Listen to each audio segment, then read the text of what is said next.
I will be attending Super Smash Con in Chantilly, Virginia. If you happen to be going there, or if you want to go there and you're in the area, I will be going there from August 10th to the 12th. If you happen to see me there, be sure to say hi, but if not, enjoy the rest of this week's video.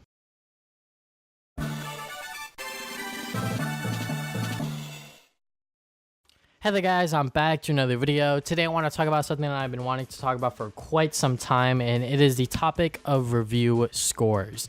And more specifically when it comes to scoring of movies and especially games. So when it comes to me personally, where I stand on this topic, whether I like the scoring systems that we have in place right now or I hate them, I really hate them. As you can tell by this video's title, I really dislike scoring games, movies, anything like that. I feel like that it is just not worth it to add a number attached to the end of a review or a tweet or a article that you written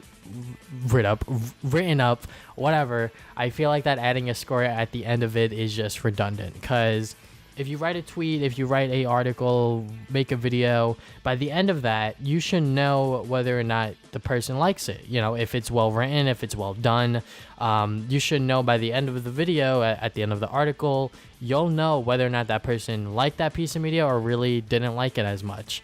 And adding a score on top of that is just a little redundant. It's just not worth it. And scores in general should just not be taken seriously, because they're just a pointless number. And the amount of scores that I've seen that are just really dumb and really stupid and just don't fall in line with how I think a lot of people would feel is just the reality of scoring games in general. So for example, Teen Titans Go to the Movies. That movie is actually doing really well on Rotten Tomatoes, but you know what?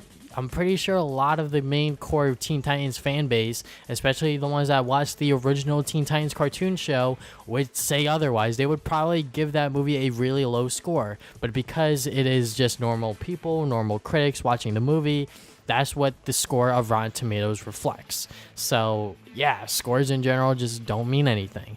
And when it comes to other scores, like when you're watching a really bad movie but you actually really do like it, you know, it's sort of like your guilty pleasure.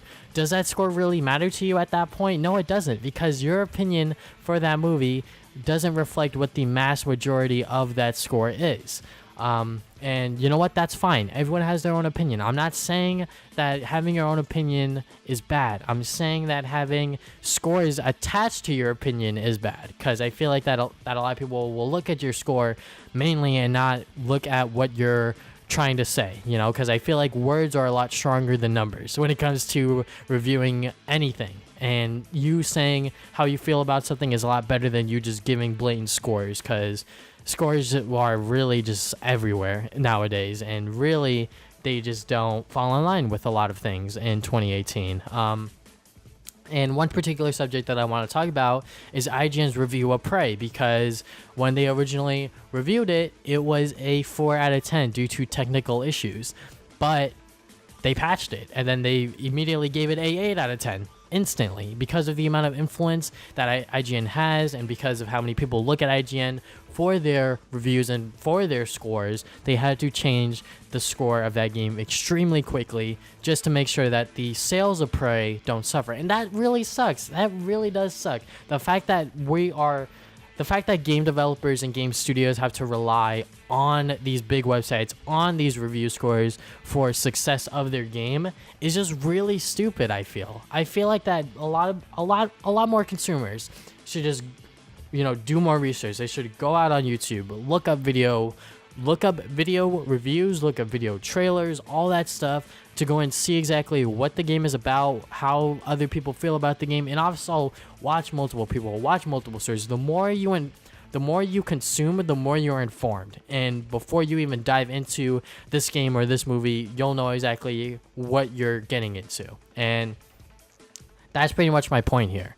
Review scores are not all that, you know, they don't have a lot of substance. It's just a score. It's just a number. But when you're watching a video, when you're reading a article, you get a lot more context as to what that person liked and didn't like, and the problems and the positives and all that stuff with this piece of media. And at the end of the day, that's what really matters. That is what truly matters in the reviewing spectrum. Whether or not something is good or not is based on the context and not exactly the number. So that's where I want to go and end this video today. What are your thoughts on the review scoring system in general? Do you use scores prominently to go and see whether or not you want to check out this piece of media or not? Or do you use them as like a sort of quick glance sort of thing, see exactly how people are feeling like I do? But yeah, that's all I have for today. Thank you guys for watching this video, and I'll see you guys next week with another video.